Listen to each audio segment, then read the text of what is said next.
Assalamualaikum warahmatullahi wabarakatuh. Pada kesempatan kali ini, Bunda akan membahas tentang gangguan motorik halus pada anak usia dini berdasarkan perkembangan usianya. Berikut ini adalah ciri-ciri anak yang mengalami perkembangan motorik halus berdasarkan ciri-ciri fisik dan ciri-ciri medisnya. Silahkan disimak ya. Seorang anak yang mengalami gangguan perkembangan motorik halus biasanya akan terlihat secara klinis dan secara fisik. Apa yang dimaksud dengan terlihat secara klinis? Terlihat secara klinis berarti bisa dideteksi secara medis. Artinya, secara medis ada gangguan saraf, atau ada kerusakan otak, ada kerusakan otot, keterlambatan perkembangan otot. Nah, itu hanya bisa dilihat secara klinis atau secara medis, maka membutuhkan alat-alat tertentu, kemudian terapi dokter untuk melihat perkembangan dari perkembangan motorik anak tersebut secara klinis. Nah, tetapi ibu juga bisa melihat secara fisik, yaitu secara kasat mata bisa dilihat oleh ibu atau gurunya atau seorang terapis. Jika anak tersebut mengalami ketidakmampuan untuk melakukan gerakan motorik halus sesuai dengan tenggat waktu usia normal pada anak biasanya, maka bisa dikatakan kalau anak tersebut mengalami keterlambatan motorik halus. Jadi bisa diingat bahwa keterlambatan perkembangan motorik halus itu bisa dilihat secara klinis dan juga secara fisik. Berikut adalah gangguan motorik halus yang bisa dilihat secara kasat mata atau secara fisik. Yang sering terjadi adalah anak menulis kurang bagus. Tulisannya itu tidak sesuai dengan perkembangan usianya. Sangat jelek dan tidak bisa dibaca. Kemudian, cepat capek saat menulis. Pola pegang pensil yang salah, meskipun diperbaiki tetap salah. Ini diakibatkan oleh jari-jari anak tersebut sarafnya kurang kuat, genggamannya kurang kuat. Genggamannya lemah misalnya. Sulit melakukan aktivitas menggunting, melipat, dan lempar tangkap. Nah, terlihat secara fisik di sini yang Bunda harus ingat, harus disesuaikan dengan tahapan perkembangannya ya. Jadi, tahapan perkembangannya itu di mana? Anda bisa lihat di video sebelumnya.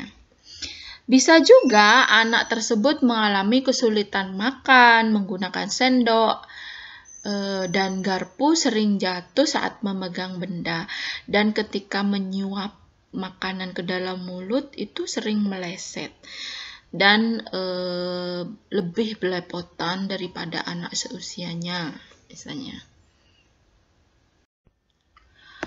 Pada usia ini, usia 1-3 bulan adalah di mana masa anak tersebut itu dalam keadaan normal, dia menggenggam tangannya sangat kuat. Dan kemudian sampai berjalannya waktu, genggamannya itu semakin lentur. Jadi dia sudah bisa membuka tangannya, kemudian menutup kembali. Pertama Anda bantu membukanya itu dengan tangan Anda, kemudian membersihkan atau menyentuh telapak-telapak tangannya. Kemudian dia akan menutup kembali. Nah, ketika anak pada usia 1-3 bulan itu sudah bisa membuka sendiri, kemudian menutup genggamannya, maka bisa dikatakan kalau bayi tersebut tidak mengalami gangguan motorik halus. Sebaliknya, jika dia tidak melakukan pergerakan membuka dan menutup, maka dia mengalami gangguan motorik halus. Jadi dia pada usia 3 bulan tetap menggenggam tangannya dengan sangat erat misalnya, dan tidak melakukan kegiatan membuka dan menutup dengan sendirinya, harus dibantu. Nah, berarti dia mengalami gangguan motorik halus. Pada usia 3-4 bulan seharusnya bayi itu sudah mulai menggunakan jari-jarinya, karena dia kan sudah bisa membuka dan menutup pada usia 1-3 bulan. Maka ketika usia 3-4-6 bulan seharusnya jari-jarinya itu menjadi lebih aktif bereksplorasi, meskipun dalam keadaan telentang ataupun dalam keadaan tengkurap. Jadi harusnya tuh sudah aktif memegang-megang atau mencari-cari, misalnya dia tengkurap, dia tangannya itu aktif bergerak ke sana ke sini untuk berusaha mengambil benda. Yang paling jelas terlihat pada bayi dengan motorik halus yang bagus adalah ketika dia itu telentang, dia akan mengambil jari-jari kakinya untuk memasukkan ke dalam mulut, ya. Kemudian dia juga sering memasukkan tangan ke dalam mulut. Jadi kalau hal itu terjadi pada usia anak sekitar 3-4 bulan, maka itu adalah sesuatu yang normal. Yang harus Anda lihat, jika dia itu nggak berusaha sama sekali untuk menggerakkan jari-jarinya dan tidak ada kegiatan memasukkan benda ke dalam mulut. Ya, karena pada tahapan ini adalah tahapan oral pada bayi. Jadi segala sesuatu yang ingin dia ketahui akan diambil dengan jari-jarinya dan dimasukkan ke dalam mulut. Pada usia 4-5 bulan, jika anak tidak dapat mengambil dan memegang bola atau benda-benda lain yang diletakkan dengan tangannya pada usia tersebut, maka Anda patut curiga. Jika tangan tetap terkepal erat pada usia 4-5 bulan, maka Anda juga harus curiga. Jika anak hanya aktif menggunakan satu tangan, maka Anda juga harus curiga. Kenali ya, tidak langsung otomatis Anda memvonis kalau dia itu mengalami gangguan motorik halus. Tetapi Anda perlu curiga, kemudian lihat lagi perkembangan pada bulan yang selanjutnya. Apabila tetap seperti itu, maka bisa dipastikan secara fisik dia mengalami gangguan motorik halus. Jadi Anda buka genggaman tangannya, kemudian Anda letakkan benda seukuran dengan tangannya yang masih bisa masuk ke telapak tangannya. Kemudian apakah dia menggenggam dan memasukkannya ke dalam mulut. Kemudian Anda lihat tidak dia itu membuka dan menutup tangannya, kepalan tangannya. Jika menutup terus, maka mungkin dia mengalami gangguan motorik dan dia hanya menggunakan satu tangan, kanan saja atau kiri saja. Perhatikan pada usia 5 sampai 7 bulan, jika anak tidak dapat memegang benda dengan satu tangan pada umur 7 bulan, maka Anda patut curiga. Ya, katanya tadi jika menggunakan satu tangan aja curiga. Iya, benar. Jadi intinya begini, dia bisa mengambil barang dengan satu tangannya. Bisa juga dia mengambil satu barang dengan tangan lainnya. Jadi sama-sama berfungsi kedua tangannya itu.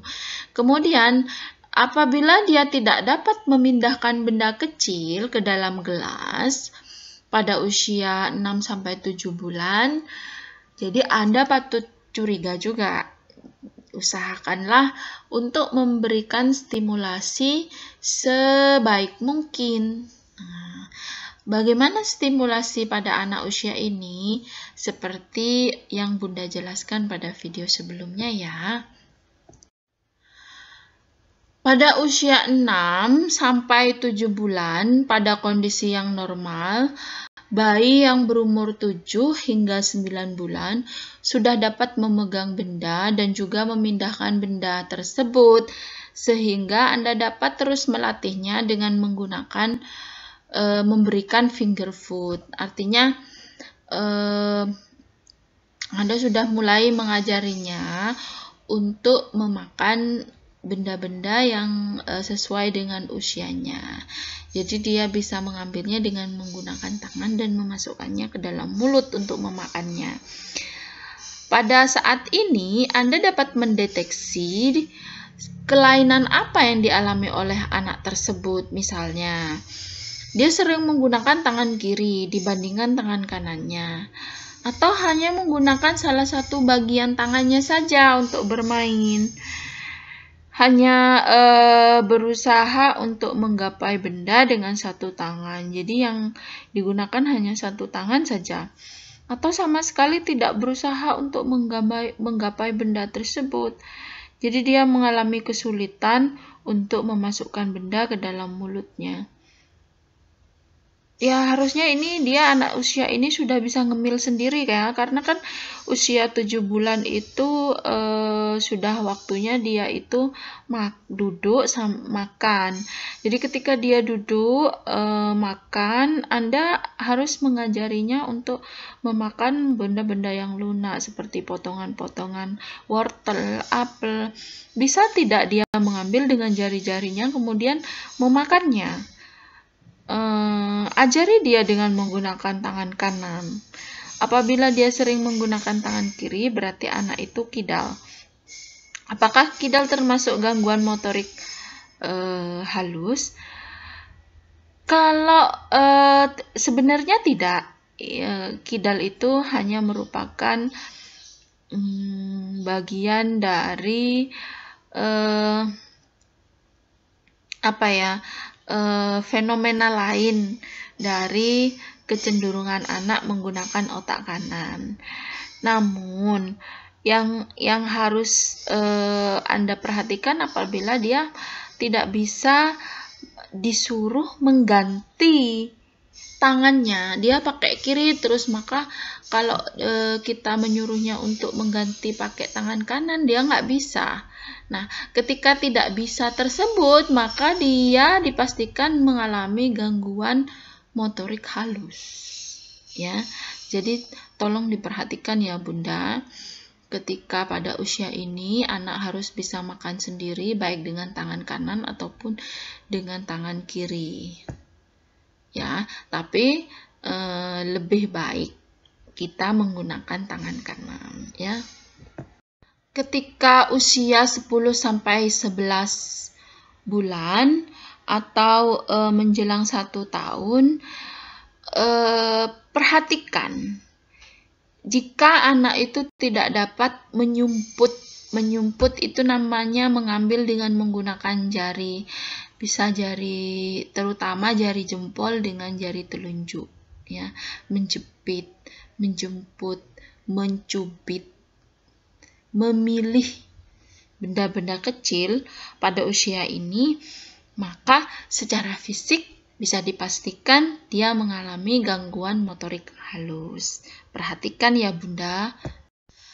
Pada usia 4 bulan seharusnya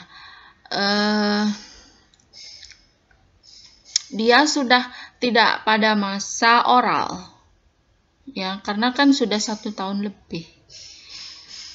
Tetapi jika Anda melihat dia masih sering memasukkan benda-benda ke dalam mulut dan dia masih terlihat kesulitan mengunyah dan menelan, ada kan anak yang tidak bisa makan nasi, hanya bisanya bubur, susu, terus anak tersebut gak bisa makan nasi atau tidak bisa mengunyah, tidak dapat memasukkan atau memasukkan benda ke dalam gelas atau wadah, kemudian tidak dapat mengambil benda dengan jari-jarinya, benda-benda kecil dengan jari-jarinya, maka bisa dikatakan secara fisik dia mengalami gangguan motorik halus. Jadi perhatikan ya Bunda, jangan sampai pada usia 14 bulan anak masih sering memasukkan benda-benda ke dalam mulutnya.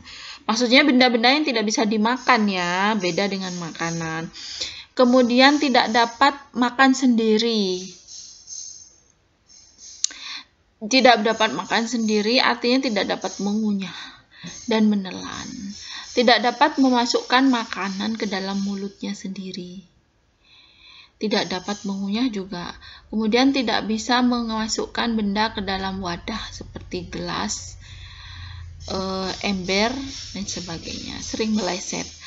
Tidak bisa mengambil benda dengan menggunakan jari-jarinya. Pada usia 20 bulan, mendekati 1 tahun, anak harusnya sudah bisa membuka kaos kaki atau sarung tangan. Jika dia tidak bisa, maka dia mengalami gangguan motorik halus ya Bunda. Jika pada usia 1-2 tahun atau pada usia 24 bulan, anak tidak dapat menyusun 3 kubus pada umur 2 tahun. Bayangkan loh, 3 kubus loh. Masih belum bisa.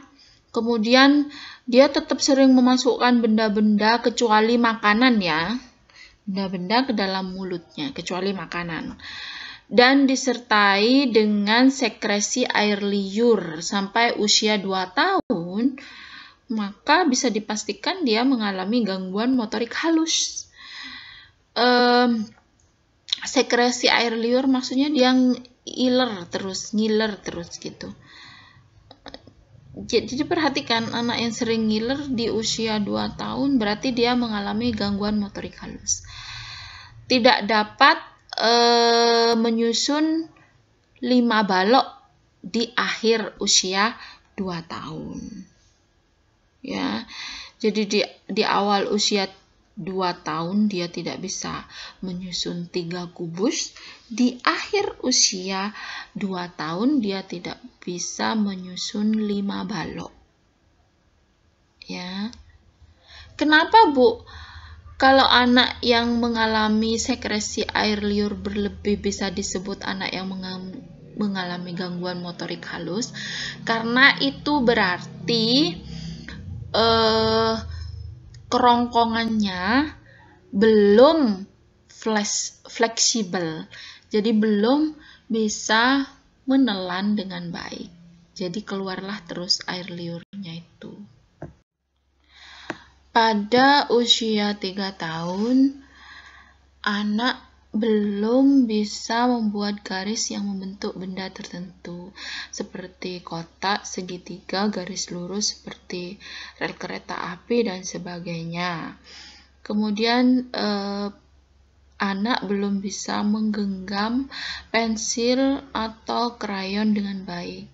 Ia tidak memegang alat gambarnya dengan posisi jempol dan jari mengapit krayon atau pensil warna, tetapi dia menggenggam krayonnya itu kemudian menuliskannya. Jadi dia menulis dengan cara digenggam. Nah, berarti dia mengalami gangguan motorik halus.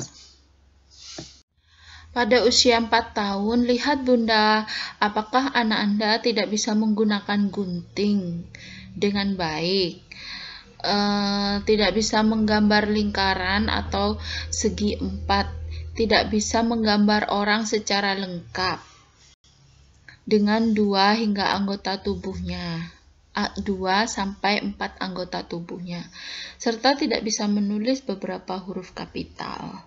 Meskipun sudah dicontohkan. Lihat juga, apakah dia tidak bisa menggambar dengan meniru gambar yang dibuat orang lain, seperti gambar sederhana seperti misalnya bentuk lingkaran, segitiga, ataupun kotak. Pada usia 5 tahun, Anda perhatikan gambarnya. Jika gambarnya tetap tidak terlihat jelas, pada usianya yang sudah 5 tahun, jadi masih berupa coretan, belum terlihat bentuknya, belum terlihat seperti gambar orang, binatang, atau bentuk-bentuk lainnya, maka dia mengalami gangguan motorik halus, mengalami keterlambatan, itu saja. Kemudian lihat juga apakah dia belum mahir menyusun balok menjadi menara sampai 5-9 susunan. Kemudian apakah dia belum bisa menggambar anggota tubuh dengan lengkap? Mulai dari kepala manusia, tangan, kaki, mata, hidung, dan mulut. Meskipun gambarnya hanya seperti bentuk orang-orangan, apakah belum lengkap? Jika iya, berarti Bunda kurang memotivasinya atau menstimulasinya.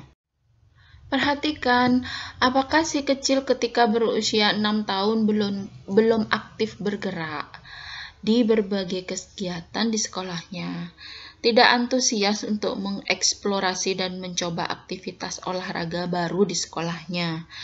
Intinya, dia tidak aktif bergerak, hanya diam dan duduk saja, tidak bermain dengan temannya karena tidak suka berkelompok, atau bahkan tidak suka bermain sama sekali.